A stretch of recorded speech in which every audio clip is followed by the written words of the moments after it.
So hey guys, welcome back to the channel. In today's tutorial I'll show you how to comment a post in LinkedIn. So let's get started. At first, make sure you have the LinkedIn app downloaded from Google Play Store or App Store, and also make sure that you have logged into your account. So let's open it.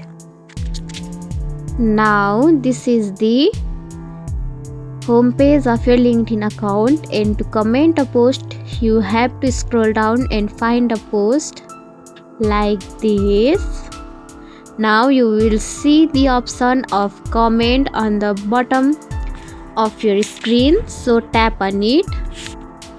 Now type a comment. You can even type emoji.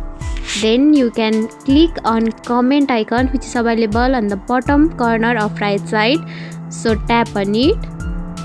Now see, you have successfully commented on a post in LinkedIn. And that's it. If you found this tutorial helpful, don't forget to like, comment, share, subscribe, and also hit the bell icon for more easy tutorials.